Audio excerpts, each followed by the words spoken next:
Le téléphone a sonné pendant que je rinçais un pinceau dans l'évier de la cuisine. Je me souviens encore du bruit des poêles qui claquaient contre l'acier, de l'eau froide qui éclaboussait mes poignets. La maison sentait le vinyle chauffé par le soleil et le pain grillé que maman avait brûlé ce matin-là. Ce n'était qu'un jeudi après-midi ordinaire jusqu'à ce que j'entende sa voix s'effondrer. Elle a décroché à la 3e sonnerie, a dit bonjour, puis s'est tue. Elle est juste restée là, le combiné pressé contre sa joue, sa main libre tremblante cherchant le comptoir. Sa bouche s'est ouverte, mais rien n'est sorti. Puis elle l'a dit doucement, comme si elle ne voulait pas que je l'entende. Oh mon Dieu! Je me suis figé, le pinceau dégoulinant à la main. C'est le jour où mon père est mort. Randall Lawson, cariste, ouvrier de carrière, est la seule personne qui m'ait jamais dit de garder ma ligne de peinture droite comme si c'était important. Ils ont dit que la machine s'était renversée sur une pente. Un accident absurde. J'avais 7 ans. Tout ce que j'ai entendu, c'est « il est parti ». Petite note avant de plonger dans le vif du sujet. Laissez votre ville ou votre pays dans les commentaires. D'où nous écoutez-vous aujourd'hui? Merci. Et maintenant, l'histoire. Je n'ai pas pleuré. Je n'ai pas crié. Je suis juste sorti quand personne ne regardait et j'ai marché jusqu'à la clôture de la carrière. Le vrombissement des machines continuait comme si rien ne s'était passé. Je suis resté là, agrippant le grillage, fixant ces bêtes jaunes qui mâchaient le sol comme si elles n'avaient pas tout juste emporté mon père en elles. Ce sont les moteurs qui grincent et les freins qui crissent. Il est resté dans mes oreilles pendant des années. La maison a changé du jour au lendemain. Elle semblait plus grande, plus vide. Ma mère, Lorraine, continuait d'aller travailler au magasin de meubles comme si de rien n'était.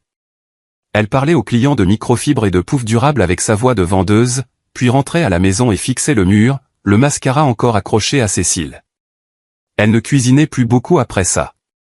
Nous mangions des macaronis au fromage en boîte sur le canapé pendant qu'un jeu télévisé passait en arrière-plan. Je ne lui en voulais pas. Je continuais simplement à peindre les porches et les marches pour les voisins parce que c'était la seule chose qui avait encore un sens. Peinture blanche, pinceau à la main, garder les bords propres. Je pensais que si je peignais assez, le monde resterait en place. C'est cet été-là que j'ai appris comment le silence peut remplir une maison plus densément que n'importe quel son. Quand j'ai eu 9 ans, un nouvel homme a commencé à apparaître sur notre porche. 3, rasé de près, sourire mielleux, chemise à boutons trop bien rentrée dans son pantalon. Il avait ce charme d'agent immobilier, parlant toujours de la façon dont il rénovait des maisons comme s'il était Indiana Jones à la chasse au trésor. Il sentait l'eau de Cologne et la moquette de banque. Il m'appelait champion comme si j'étais un stagiaire.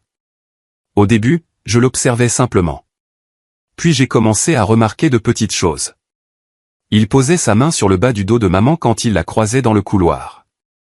Il a commencé à répondre au téléphone comme si c'était chez lui.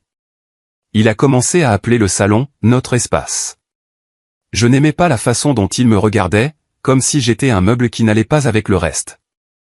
« Appelle-moi papa », a-t-il dit un soir alors que nous étions assis à table, juste nous 3. Mes spaghettis ont refroidi dans le bol. Je n'ai pas dit un mot. Ni à ce moment-là, ni jamais. Il ne l'a pas bien pris. Quand j'ai continué à faire des petits boulots de peinture sur les porches pour les voisins, des contrats à $50 ou des réparations de clôture, il a commencé à s'énerver. « Ta mère a besoin de calme », m'a-t-il dit une fois. « Nous devons être ensemble. » Il disait « devons », comme si le mot avait des dents, comme si ce n'était pas une suggestion. Puis il a commencé à prendre le téléphone de maman quand j'appelais de chez un ami. Il disait qu'elle se reposait ou que ce n'était pas le bon moment. Je savais ce qui allait arriver. Même enfant, je le sentais. Il était en train de remodeler le tableau. Lui au premier plan, maman souriant à son bras, et moi relégué quelque part comme un détail d'arrière-plan. En y repensant, c'était le premier coup d'un long jeu. Je n'étais qu'un garçon avec un pinceau, pensant que je pouvais maintenir une maison debout en gardant les bords nets. Je ne savais pas alors qu'on peut peindre chaque ligne droite et quand même se faire mettre à la porte. Mais j'allais l'apprendre. 3 a attendu le dîner pour en parler. Nous étions assis dans cette cuisine silencieuse avec la lumière du plafonnier qui bourdonnait, de la lasagne surgelée dans nos assiettes, la vapeur déjà dissipée.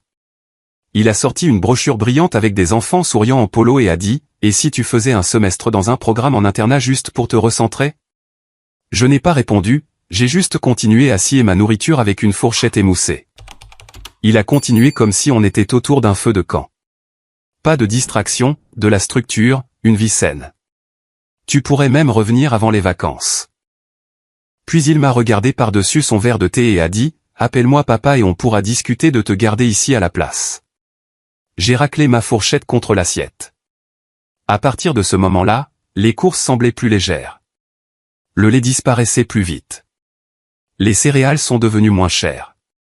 Le thermostat plongeait dans des températures de chambre froide alors qu'on n'était qu'en octobre. Quand j'ai demandé pourquoi on ne pouvait pas juste monter un peu le chauffage, il m'a dévisagé comme si je l'avais insulté. « Les factures nous tuent », a-t-il dit. Comme si le simple fait que je respire de l'air chaud était la raison pour laquelle les factures s'accumulaient.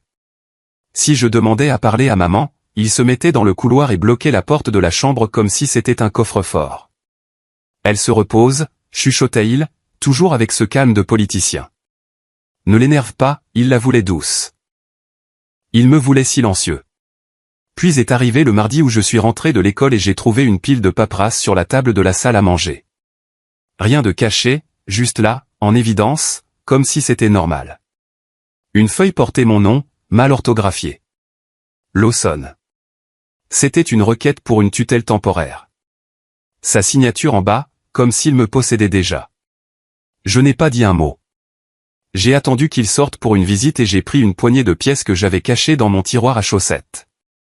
J'ai marché jusqu'à l'arrêt de bus, passé la station-service, et j'ai trouvé la vieille cabine téléphonique bleue à moitié enfouie dans les mauvaises herbes.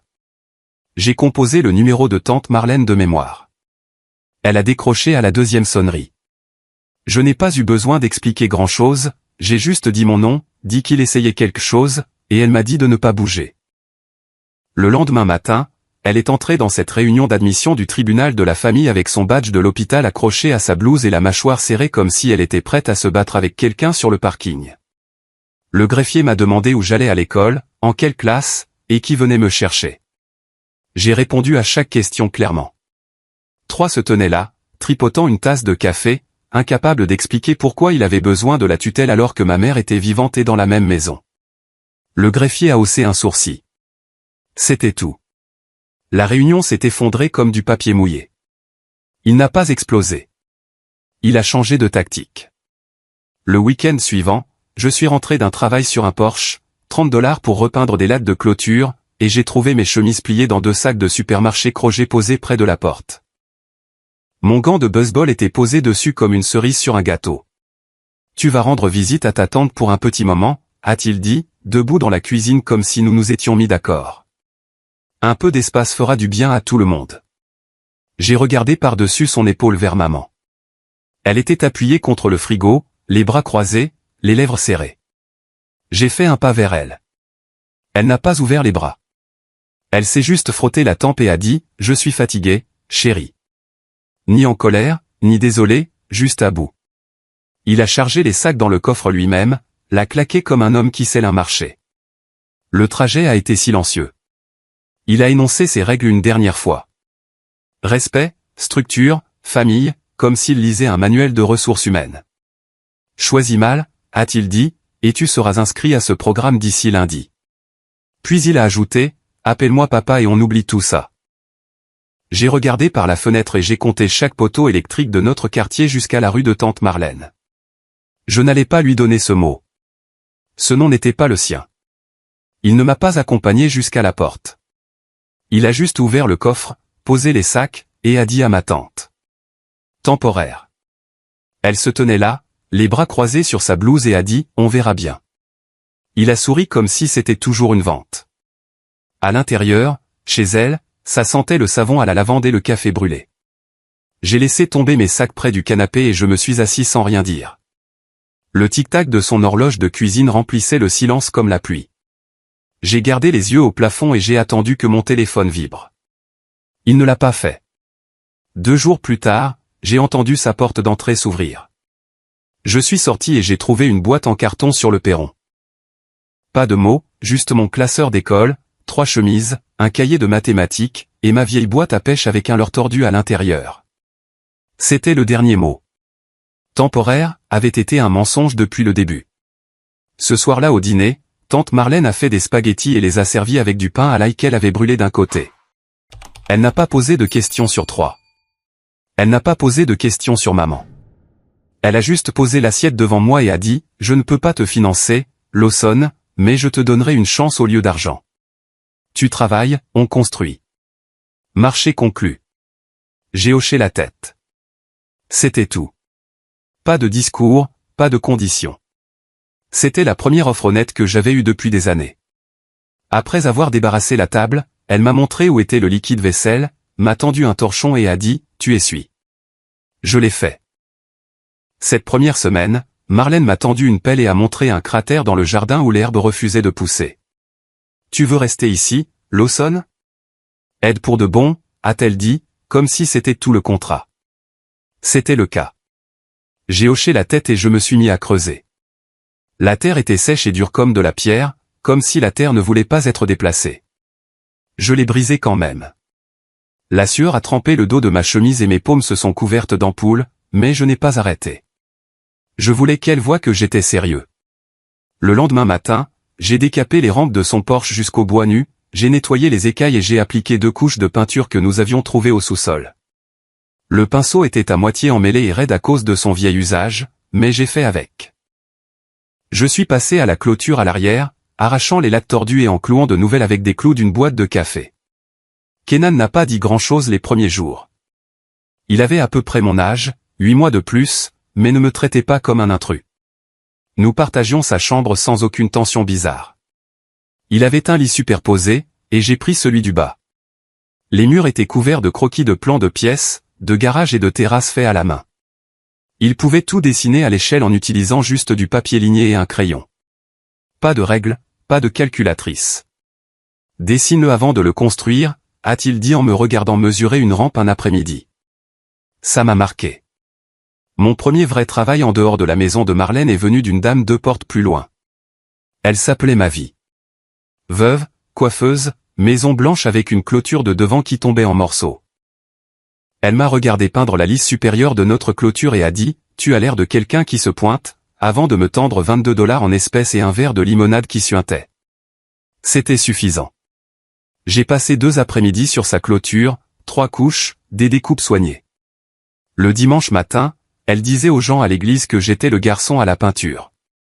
Le travail a commencé à arriver de manière inattendue. Kenan a dessiné un prospectus. Très simple. Porsche, clôture, travail honnête. Il a décalqué une image de pinceau et a écrit le numéro de téléphone fixe de notre tante en bas. Nous avons fait 20 copies à la bibliothèque et les avons glissées dans les moustiquaires des portes de tout le quartier. Ce téléphone fixe a sonné le lendemain matin. J'ai apporté ma propre bâche, un drap de lit déchiré du placard du fond, et je suis allé là-bas avec un pot de peinture beige et ma brosse à récurer. J'ai nettoyé après moi, balayé la poussière, posé des questions avant de changer quoi que ce soit. Ils ont aimé ça. Les gens, n'oubliez pas un gamin qui ne laisse pas de désordre. Marlène n'avait pas d'argent de côté, mais elle m'a donné ses samedis matins. Elle m'a appris à faire de la pâte à crêpes à partir de rien et à plier les serviettes comme elle les aimait.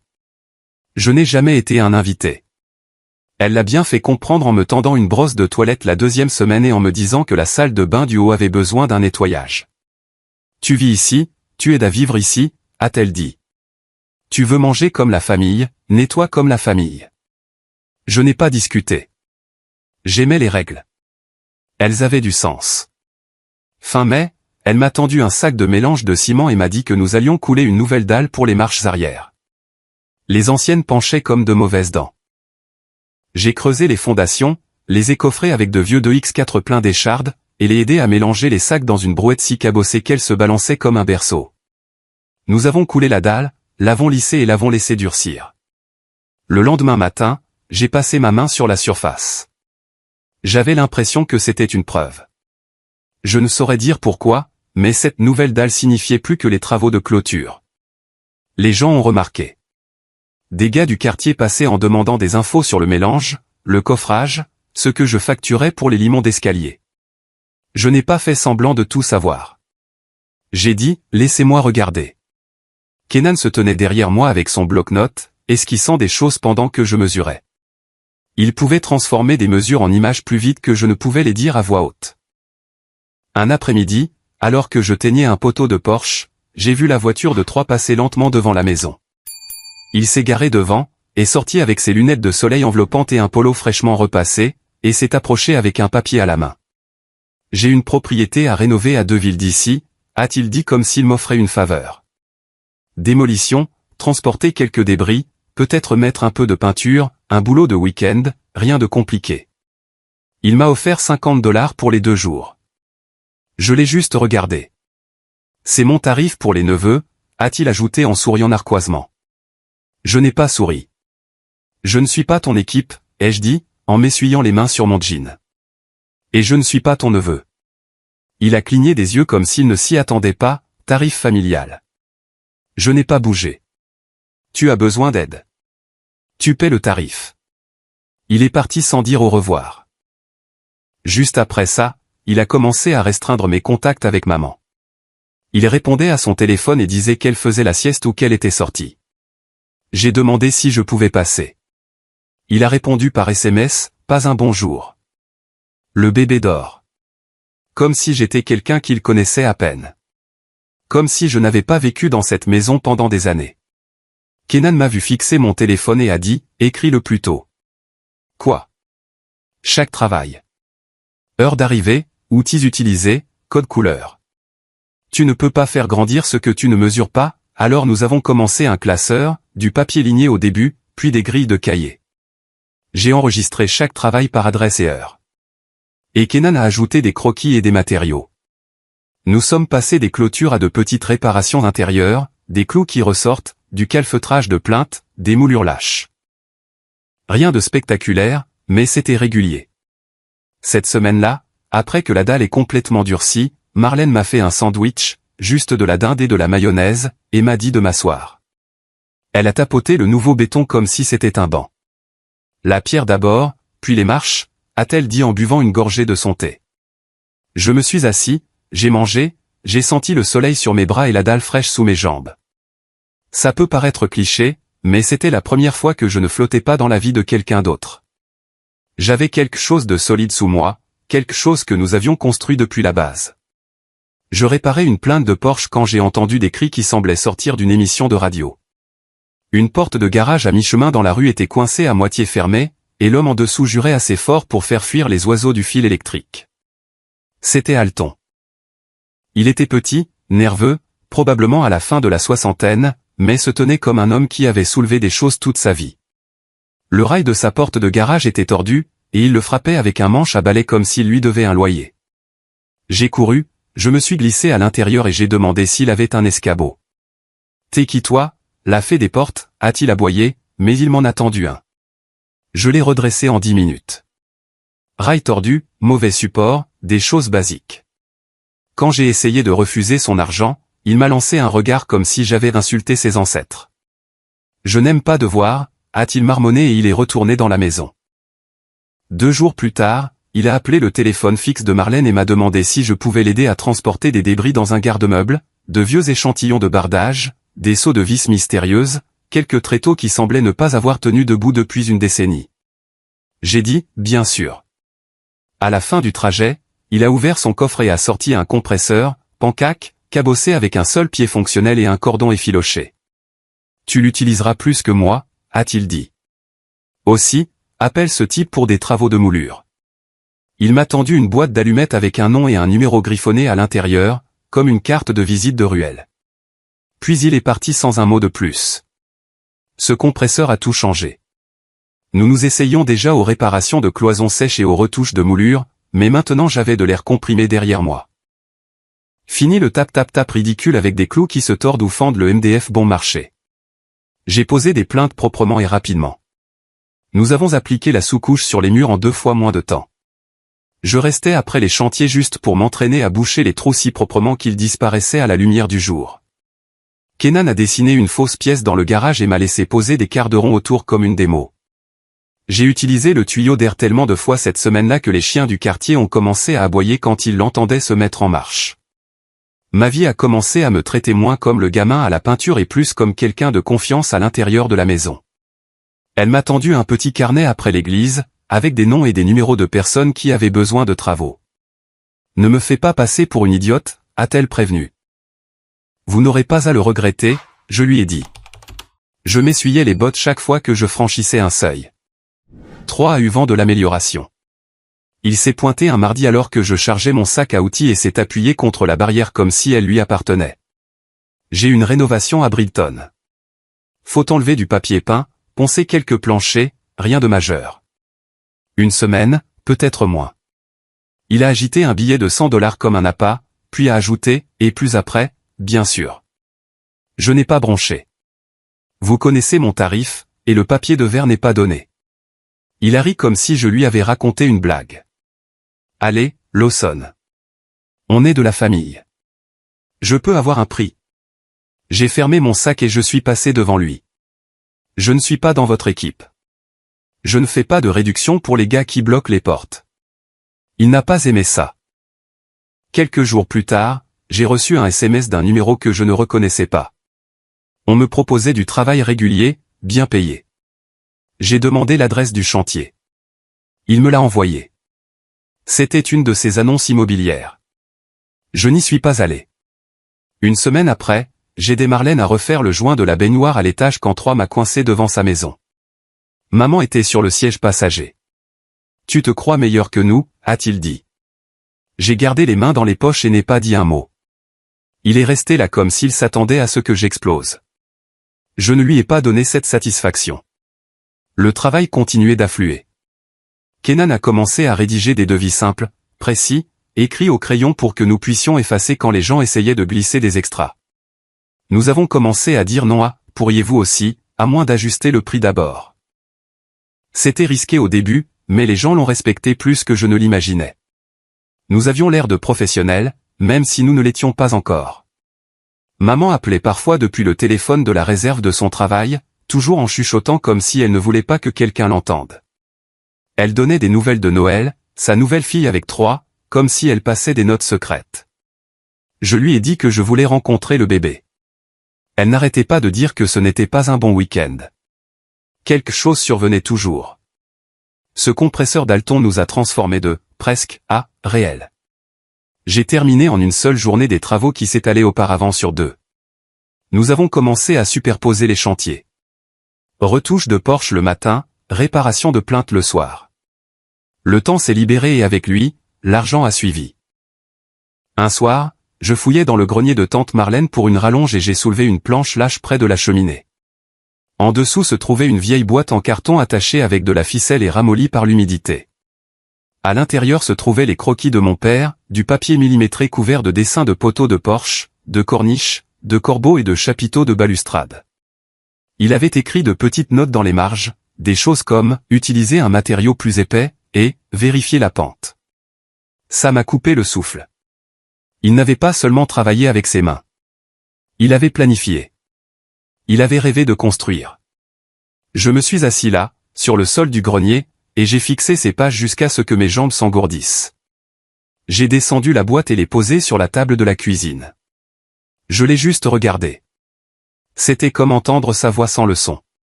Cette nuit-là, je n'ai pas dormi. Je n'arrêtais pas de penser à la façon dont nous avions sauté de chantier en chantier, rafistolant des problèmes, peignant sur du mauvais bois.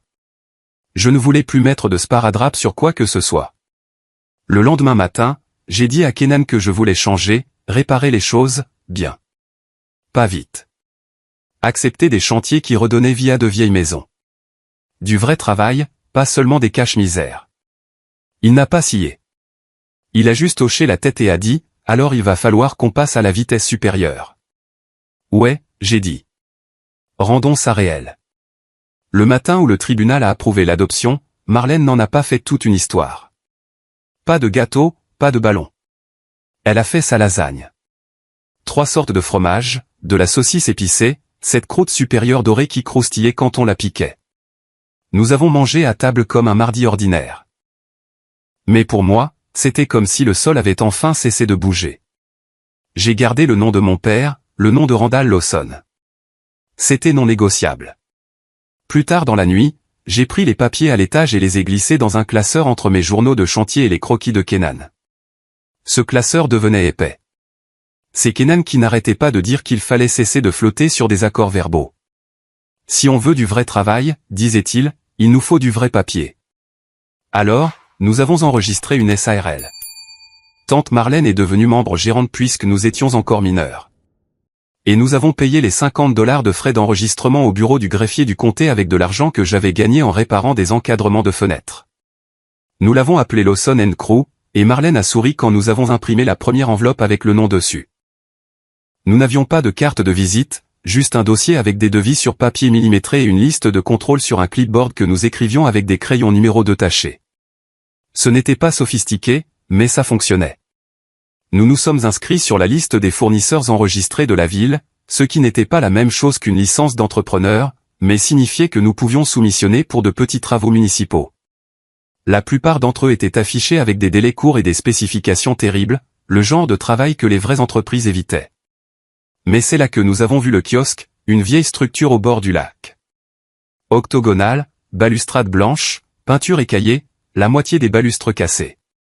Affiché comme une réparation et une nouvelle peinture combinée avec un délai de 6 semaines lié au défilé du 4 juillet. Budget maximum de $8 000. Assurance responsabilité civile requise. La moitié de la ville pensait que c'était un piège.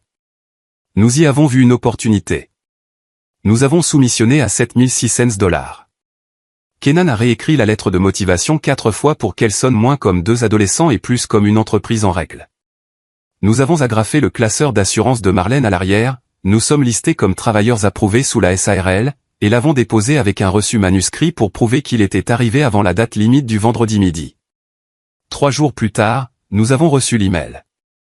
Adjugé. Mon estomac s'est noué. Nous avions gagné. Puis j'ai lu le reste de l'email. Spécification de peinture ci-jointe.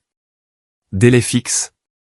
La ville se réserve le droit d'annuler le paiement si l'achèvement n'est pas réalisé à la date de l'événement.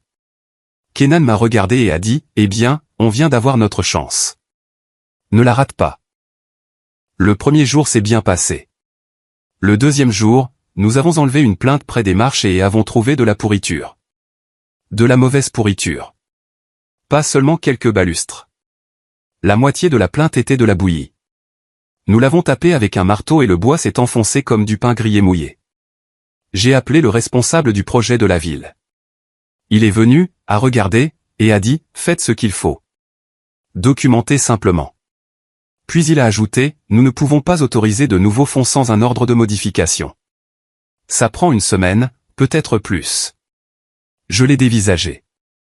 Donc, vous voulez qu'on continue à travailler, mais vous ne pouvez pas promettre que vous paierez? Obtenez des preuves, a-t-il dit.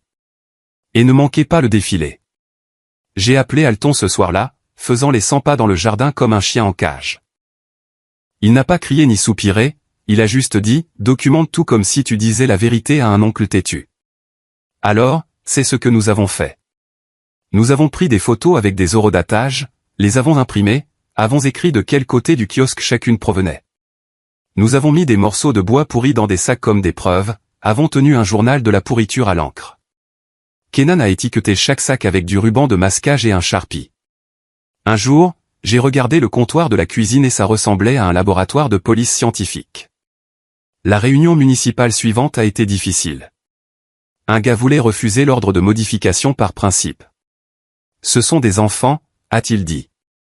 Un autre a demandé si nous avions aggravé la pourriture pendant la démolition. J'ai sorti les photos. Kenan a remis le sac étiqueté de la plainte pourrie. La pièce est devenue silencieuse. Ce sac a gagné l'argument. Ils ont approuvé $2,240 pour la modification. Je n'ai souri que lorsque nous avons reçu le chèque. Nous avons triplé les serre-joints sur nos collages, travaillé tous les samedis du lever au coucher du soleil. Je n'ai pas vu le lac une seule fois, même s'il était à 3 mètres. Kenan travaillait comme s'il était en avance rapide, dessinant des listes de coupes au crayon, les vérifiant 2 fois, me tendant des croquis comme des plans. Coupe ici, disait-il en tapotant le bord du papier, un barre oblique 16e de moins pour qu'on puisse l'ajuster. J'ai hoché la tête et n'ai pas posé de questions. Nous avons assorti les anciens profils du mieux que nous pouvions, remplacé les plaintes par du bois traité, prêt à prêter tout avant l'installation, et appliqué 2 couches de peinture blanche approuvée par la ville. Elle a séché rapidement avec la brise. Pas de coulure. C'était bien fait, pas accent grave l'œil, juste solide. Puis, bien sûr, 3 s'est pointé. En plein milieu d'une journée de semaine, les fenêtres baissées, sa camionnette brillante rutilant comme un char de parade. Il a crié de l'autre côté de la route. La ville vous arnaque toujours, les garçons. Faites attention qu'il ne vous roule pas, je n'ai pas répondu. J'ai continué à travailler. Ce soir-là, le bureau du code a reçu une plainte pour travail en dehors des heures et blocage des voies. L'inspecteur est passé et n'a rien trouvé d'anormal. Probablement quelqu'un qui s'ennuie, a-t-il dit, jetant un coup d'œil au nom de famille de 3 dans les registres de la ville. Il ne l'a pas noté. Le défilé est arrivé. Des serpentins partout. Les gens s'appuyaient sur nos nouvelles rampes sans réaliser que nous en avions reconstruit la plupart à partir de zéro. Les enfants nouaient des rubans autour de poteaux qui étaient en bois nus un mois auparavant. Personne n'a remarqué le travail de peinture parce qu'il semblait avoir toujours été là. C'est comme ça que j'ai su que nous avions bien fait. Le directeur de la ville est passé avec un chèque. Le montant total, sans déduction. Il m'a serré la main et a dit, vous devriez jeter un œil à la liste de la commission historique. Certains de ces endroits ont besoin d'aide. Kenan a souri. C'était exactement la voie que nous visions. Nous avons chargé les outils dans la camionnette et sommes rentrés sales, fatigués et excités. Tante Marlène avait du poulet barbecue qui attendait dans le four. L'odeur m'a frappé dès que nous avons ouvert la porte. Vous deux, vous avez l'air d'homme de 50 ans, a-t-elle dit en riant, nous tendant des assiettes comme si nous revenions de la guerre. Je me suis assis sur le canapé et je me suis endormi avec de la peinture encore collée à l'arrière de mon bras. Ce kiosque n'était pas seulement une victoire. Il prouvait que nous pouvions affronter la paperasse, le risque, la pourriture et les délais et quand même ramener quelque chose du bord du gouffre. Nous réparions des plaintes dans une maison de 2 étages à Île-Point quand l'appel est arrivé. Mi-septembre, mardi matin, le ciel encore gris de la pluie de la nuit. Mon téléphone a vibré dans ma poche. Le numéro de maman. J'ai failli le laisser aller sur la messagerie vocale, mais quelque chose au fond de moi m'a dit, décroche. Elle était dans la ruelle derrière l'ancien magasin de meubles, chuchotant dans le téléphone comme si elle se cachait. Je pouvais entendre le trafic et la panique derrière chaque mot. Ce sont les cartes, a-t-elle dit. J'ai essayé de jongler, mais les interellos sonnent, je n'arrive même plus à respirer. Je n'ai pas soupiré ni crié. Je n'ai même pas demandé combien. J'ai juste dit, d'accord, je m'en occupe. Et je l'ai fait. Je ne lui ai pas donné $1. J'ai engagé un avocat en droit de la consommation que nous avions utilisé une fois pour contester un privilège. Je l'ai payé $1 250 d'avance et je lui ai dit de s'en occuper comme si c'était sa mère. Il n'a pas scié. Il a appelé les banques, a fait obstruction, a arrêté l'hémorragie. Elle m'a appelé 3 jours plus tard en pleurant, reconnaissante et furieuse en même temps. Tu aurais pu simplement me le donner, a-t-elle dit. J'ai secoué la tête même si elle ne pouvait pas le voir.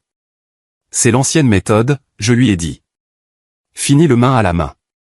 On résout les problèmes, on ne les nourrit pas, elle m'a raccroché au nez, puis a envoyé un emoji cœur rouge une demi-heure plus tard. C'était ma mère en une phrase, les sentiments oscillant comme une porte dans le vent.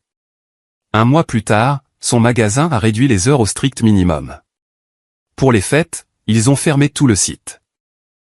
Elle a pris des petits boulots dans la vente où elle pouvait, une pharmacie à Yodar, un emploi saisonnier dans un magasin éphémère au centre commercial.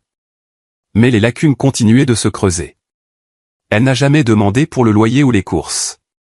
Elle demandait de l'aide, jusqu'à ce que quelque chose se débloque. C'était sa façon de dire qu'elle se noyait avec des briques attachées aux chevilles. Pendant ce temps, Noël était au collège et avait son propre univers. Elle m'a glissé une photo pliée un après-midi quand j'ai déposé un enrouleur de tuyaux chez maman. C'était une photo de mon père, Randall, debout sur un porche à moitié terminé, un crayon derrière l'oreille, regardant hors champ. Elle a souri quand je l'ai regardé. Je l'ai trouvé dans le tiroir de maman, a-t-elle dit. Je pensais que tu devrais la voir. 3 ne le savaient pas. Je pouvais le dire. Je l'ai serré dans mes bras et je lui ai dit, si jamais tu as besoin de quelque chose, sauf de l'argent, tu m'appelles. Compris? Elle a hoché la tête comme si c'était déjà fait. Quelques semaines après ça, ma vie a frappé à la porte de notre bureau en tenant une lettre de violation de la ville comme si c'était un avis de décès. Le service de l'urbanisme disait que les marches de son porche n'étaient pas sûres et que son jardin était négligé. Elle avait 30 jours, sinon elle aurait une amende. ses mains tremblaient quand elle me l'a tendu. Je ne peux pas me permettre une équipe, a-t-elle dit, la voix tendue. Tu n'as pas besoin d'une équipe, je lui ai dit. Range ton portefeuille. Nous avons arraché les anciennes marches, réajusté les poteaux, coulé de nouvelles semelles pour qu'ils cessent de s'enfoncer par temps de pluie. Nous avons arraché les mauvaises herbes, redressé ses bordures en briques, et balayé jusqu'à ce que le trottoir ait l'air neuf.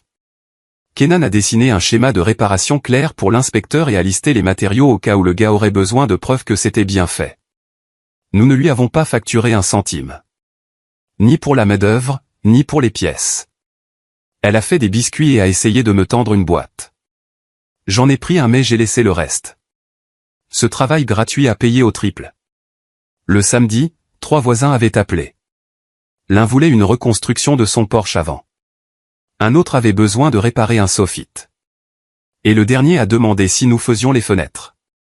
Ma vie a dit à chacun d'eux la même chose. Il n'a pas pris un sou. Nous n'avons jamais fait de publicité pour ce travail, ne l'avons pas publié, ne l'avons pas proposé, mais le téléphone a sonné toute la semaine. Parfois, la générosité est le marketing le plus affûté que vous ayez. Bien sûr, 3 a dû tenter sa chance. Il a envoyé un SMS qui disait « Frimeur ».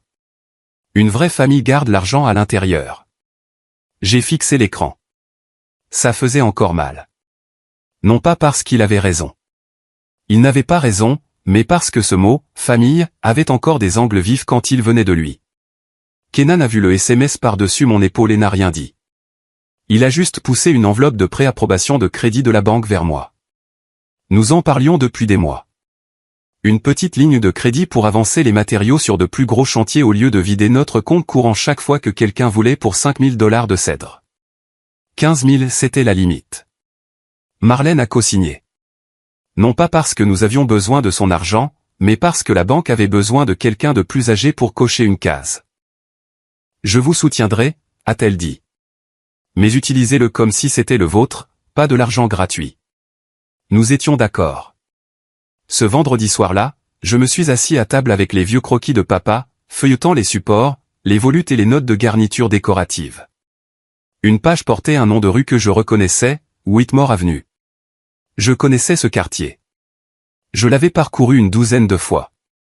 Il était plein de vieilles maisons victoriennes, maintenant affaissées, penchées, presque oubliées. Le genre d'endroit que vous sauviez ou enterriez.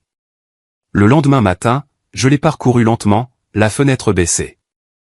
3 maisons avaient des porches avec des colonnes manquantes. 2 avaient leur support d'origine, à peine. Tout avait besoin d'aide. Pas pour l'argent, par respect. J'ai appelé Alton.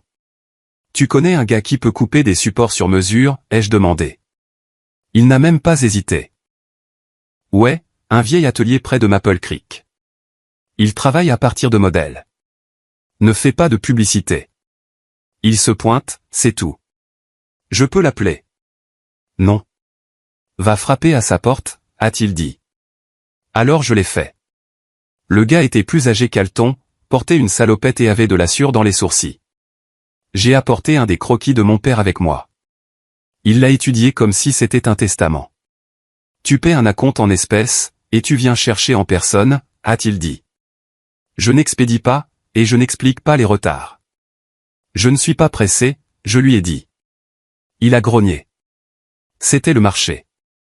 Ce soir-là, j'ai placé la photo de mon père sur ma commode à côté d'une bougie de bois de santal à moitié brûlée que la petite amie de Kenan m'avait donnée. J'ai glissé le permis final de ma vie sous l'aimant de frigo en forme de truelle. Ces 2 papiers, l'un personnel, l'autre officiel, signifiaient plus que n'importe quel chèque que j'avais déposé cette année-là.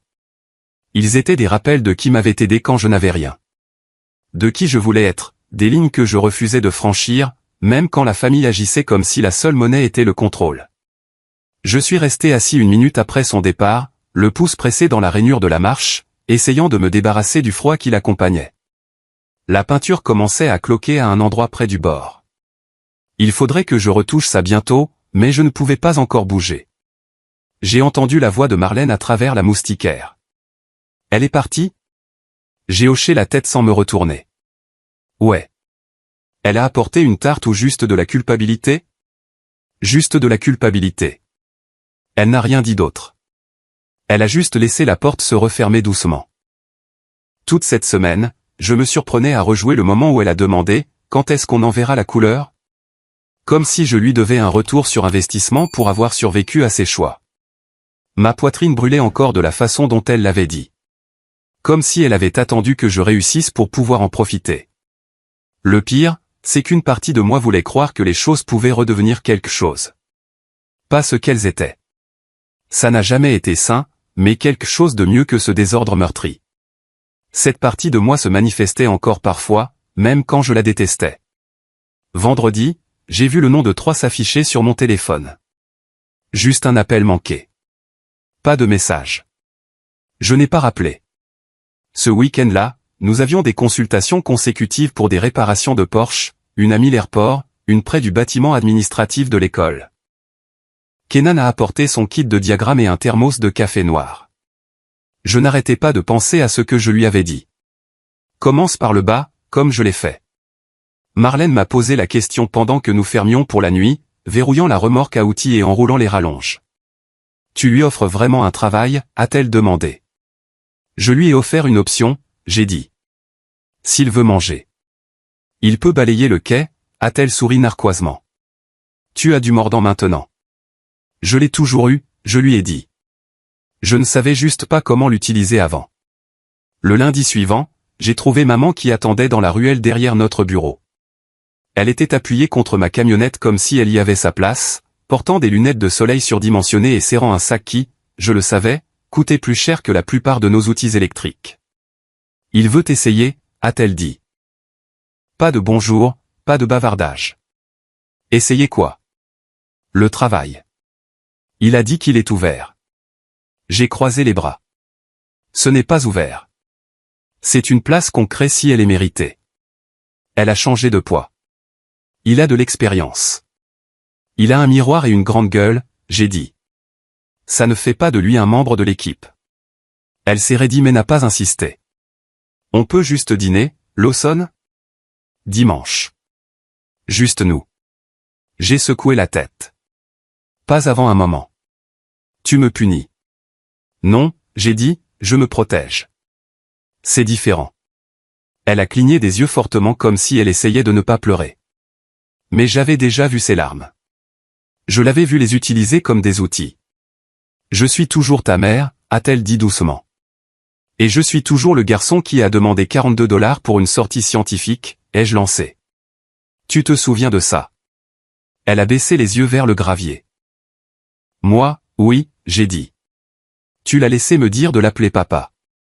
Je l'ai fait. Il m'a ri au nez et a dit non. C'est le jour où j'ai arrêté de te demander quoi que ce soit. C'est sorti plus sèchement que je ne l'avais prévu. Mais je ne l'ai pas retiré. Elle n'a pas discuté. Elle a juste regardé le côté de notre bureau comme s'il contenait des réponses. Puis elle a dit, je ne savais pas comment faire le bon choix à l'époque. Tu n'as pas essayé, j'ai dit. Tu as choisi le gars qui faisait le plus de bruit et tu as espéré que je m'intégrerais dans le tableau. Elle a dégluti et a hoché la tête. Je suis désolé. Trop tard, je lui ai dit. Mais merci. Elle a pris une profonde inspiration, puis a réessayé. On pourrait repartir à zéro. Non, j'ai dit. Tu veux quelque chose maintenant parce que ça a de la valeur. Tu ne me voulais pas avant qu'on ait une camionnette et une équipe. J'étais fatigué, a-t-elle dit, la voix brisée. Et j'avais peur. On l'était tous, je lui ai dit. Marlène n'a pas bronché. Elle a fait un pas vers moi, la main se levant comme si elle allait toucher mon bras. J'ai reculé. Ce moment contenait tout. Des années d'espace condensées en un seul mouvement de recul. Je ne suis pas là pour te punir, j'ai dit. Mais tu n'es plus à l'intérieur de la clôture. Tu es quelqu'un que j'aide à distance. Elle a hoché la tête, les yeux brillants derrière les lunettes. Et Noël? Je me suis adouci. Dis-lui que j'ai un jeu de crayons de couleur comme ceux que Kenan utilise. Si elle les veut, je les apporterai. Cela l'a fait cligner des yeux rapidement. D'accord. Ne l'amène pas au bureau, j'ai ajouté. Pas encore. Elle a de nouveau hoché la tête, plus lentement cette fois. Je l'ai regardée partir, ses talons crissant sur le gravier, ses cheveux rebondissant comme si elle essayait encore de présenter quelque chose qu'elle ne pouvait pas tout à fait vendre. Elle ne s'est pas retournée. Ce soir-là, je me suis assis sur la même marche qu'elle avait occupée et j'ai de nouveau tracé les rainures du bois avec mon pouce.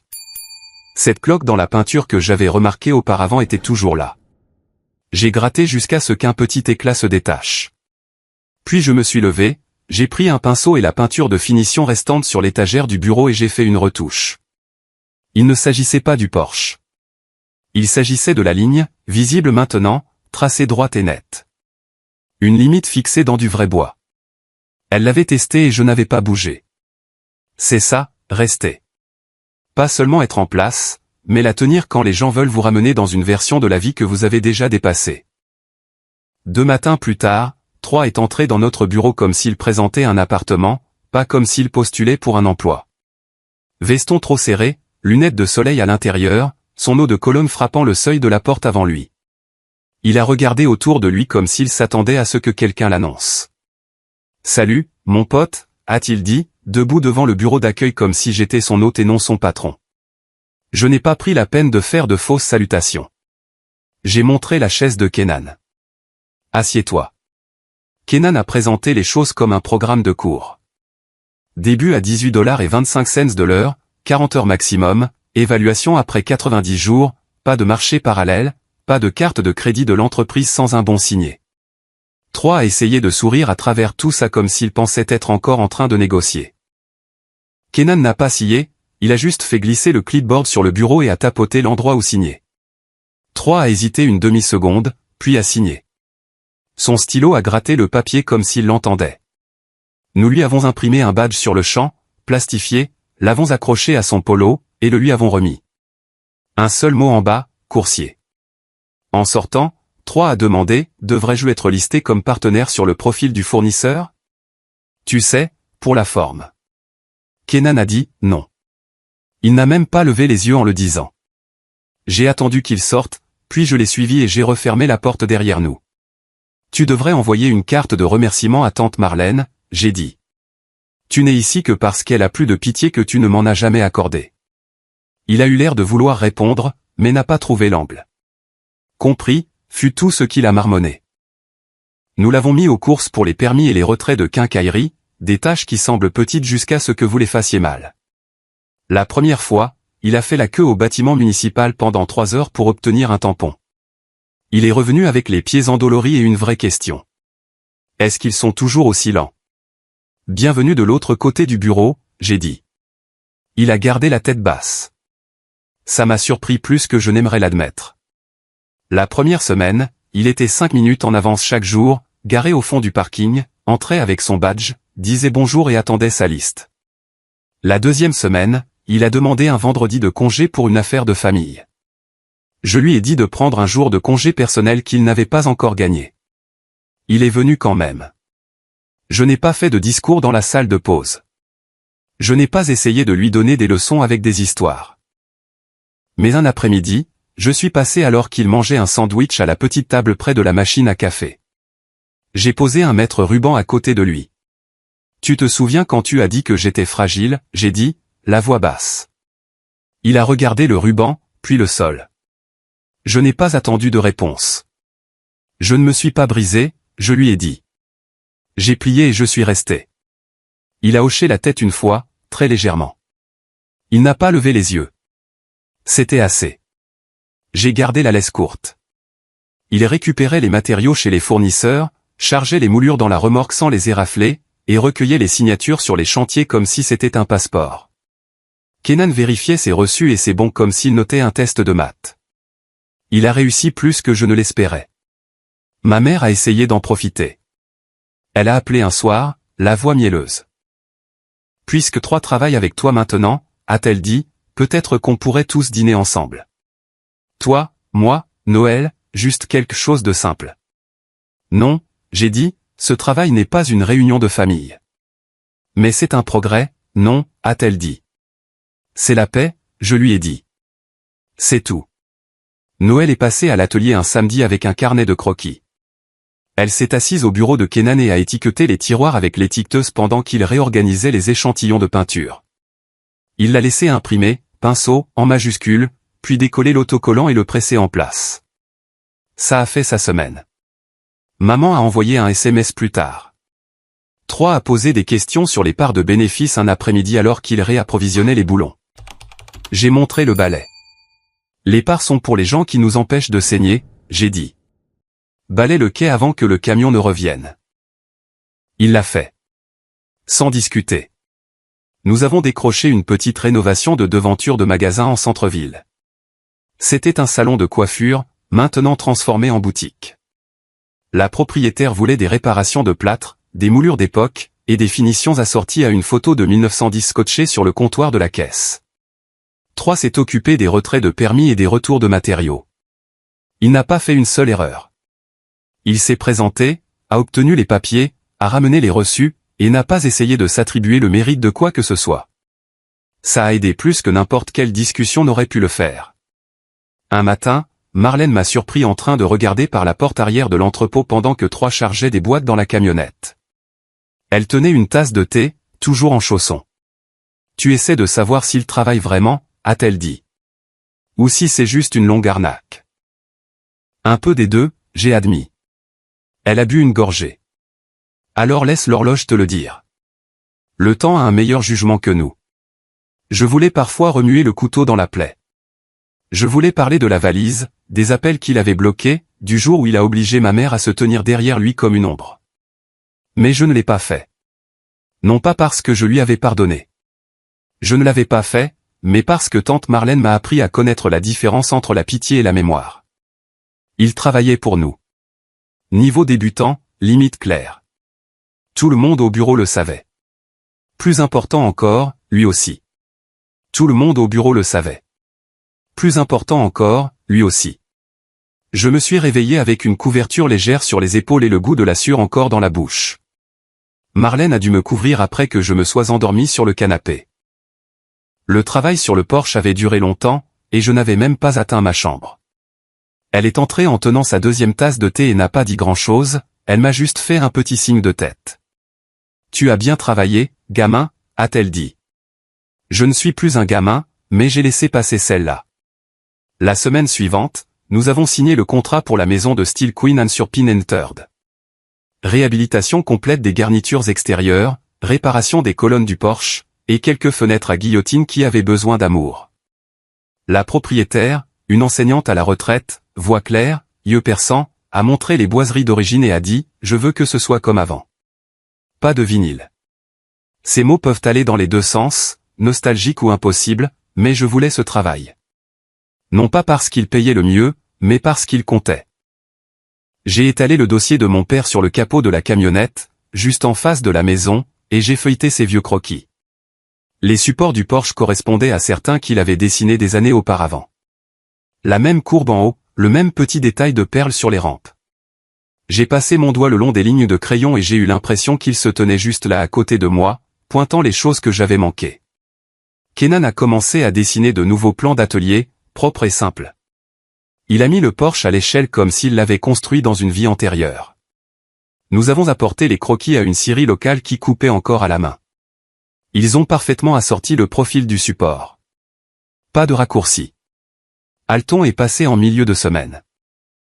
Il n'a pas dit grand-chose, m'a juste regardé appliquer la première couche d'après, a grogné une fois, et a laissé tomber un sac en toile à mes pieds. À l'intérieur se trouvait un jeu complet de meilleurs pinceaux, les siens. Sur la pochette à fermeture éclair, il avait écrit au charpie délavé, « Ne te presse pas pour la peinture ». C'était la façon d'Alton de dire qu'il approuvait. À peu près à la moitié du travail, j'ai reçu un appel du fils de ma vie. Sa voix était pâteuse, son souffle court. Il a dit qu'il avait eu un léger AVC et qu'il avait besoin d'aide pour déplacer quelques affaires pour sa mère. Nous étions serrés dans le temps, mais je n'ai même pas hésité. J'ai décalé notre dernière heure le vendredi, j'ai chargé la camionnette et je suis allé là-bas avec Kenan. Ma vie a pleuré quand nous avons porté les boîtes dans sa pièce du fond, nous a dit de nous asseoir, n'arrêtez pas de nous remercier. J'ai juste souri et dit, on a été remboursé en 2009, vous vous souvenez? Elle a hoché la tête, s'est essuyé le visage avec la manche de son cardigan. Noël a commencé à venir plus souvent après l'école. Elle apportait un carnet de croquis et s'asseyait tranquillement à côté de Kenan pendant qu'il lisait des diagrammes. Il lui a donné des angles de Porsche et des exercices simples de pièces à dessiner sur du papier millimétré. Elle était lente et prudente, ce qui comptait plus que la vitesse. Je lui ai acheté un bon jeu de crayons et une gomme mie de pain. Je lui ai dit, tu n'as pas besoin de dessiner vite. Juste de voir droit. La gamine avait l'œil. La même acuité que Kenan. Peut-être même meilleure. Maman a envoyé des photos de cupcakes d'une nouvelle boulangerie, des petits roses avec des nœuds dessus. Le message disait, vous nous manquez. J'ai répondu avec une photo du Porsche arrière de tante Marlène. Le tuyau d'arrosage enroulé proprement sur le crochet, la lumière du soleil attrapant la dalle que nous avions coulée une décennie plus tôt. C'est la maison, ai-je tapé. Puis j'ai posé le téléphone et ne l'ai pas repris cette nuit-là. 3 continuait de travailler. Silencieux, fiable. Il a raté une livraison. A apporté le mauvais profil de boîtier pour la maison de Pin Street. J'ai attendu l'excuse, l'esquive, mais il l'a juste regardé, a dit, c'est ma faute. Et est retourné en voiture pour arranger ça. Pas de voix haute, pas de soupir assez fort pour résonner dans l'atelier. Ce seul moment m'en a dit plus que n'importe quelle excuse n'aurait pu le faire. Quand nous avons terminé le chantier de la Queen Anne, nous avons organisé une pause café sur le trottoir. Juste des gobelets en papier, une boîte en carton de café, et un plateau de muffins du magasin. Pas d'inauguration, pas de discours. Les voisins sont venus quand même. Un vieil homme s'est tenu près de la rampe, a passé sa main le long des nouveaux supports, et a dit, ça a l'air de nouveau comme il faut. C'est le meilleur compliment que je connaisse.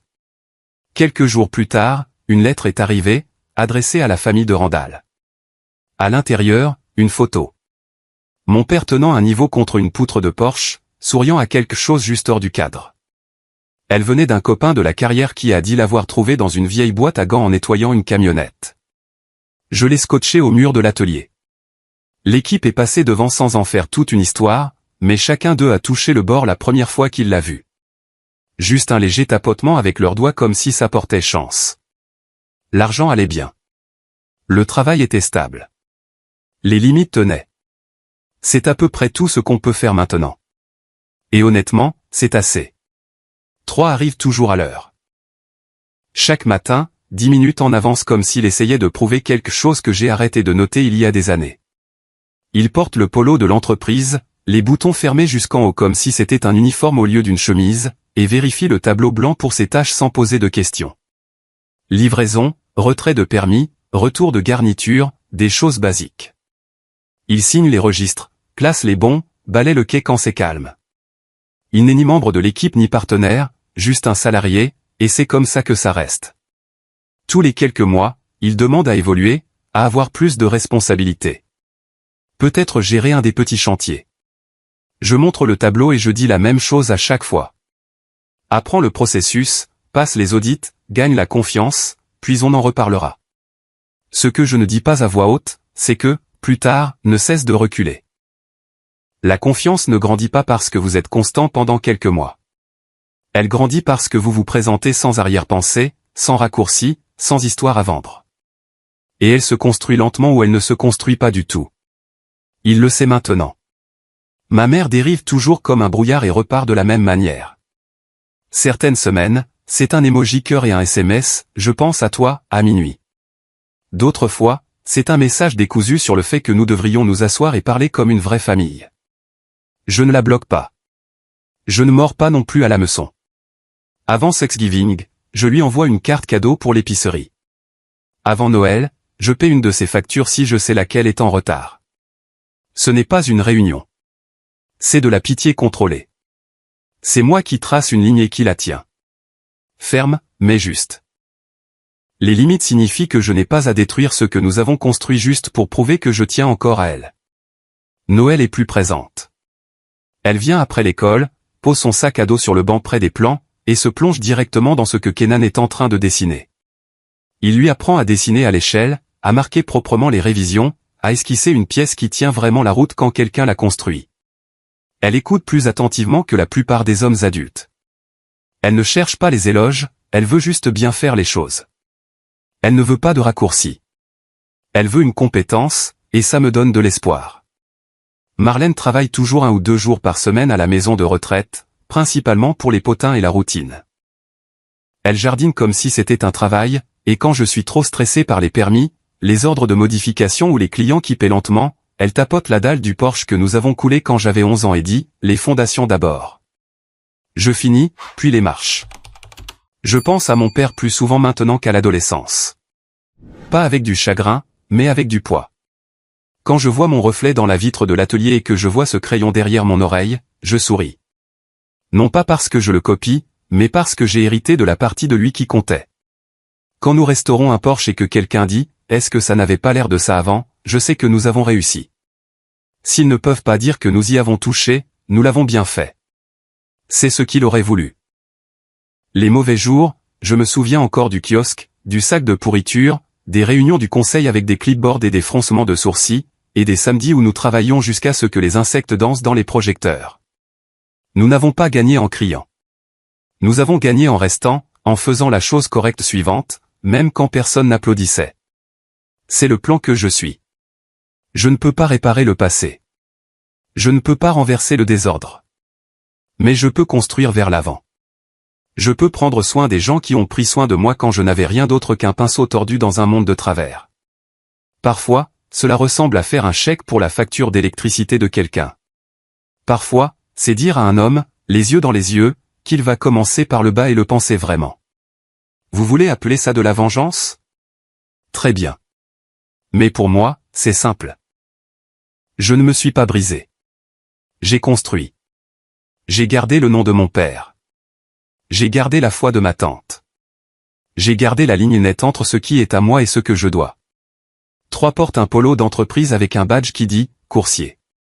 Ma mère envoie des cartes postales et je dors très bien. La plupart des soirs, je ferme l'atelier, je touche la photo scotchée de mon père près de la porte arrière, lui tenant le niveau, ce sourire en coin, et je rentre à la maison. Je m'assois avec Marlène sur ce Porsche que nous avons coulé à partir de rien et j'écoute les grenouilles dans le fossé. Nous ne parlons pas beaucoup. Pas besoin. Elle regarde les arbres se balancer. Je pense au prochain chantier. Peut-être que c'est tout ce dont un homme a besoin. Une bonne dalle, une ligne droite, et les bonnes personnes à ses côtés. Quand la famille pousse pour l'argent plutôt que le respect, tenez-vous votre limite ou cédez-vous? Laissez un commentaire.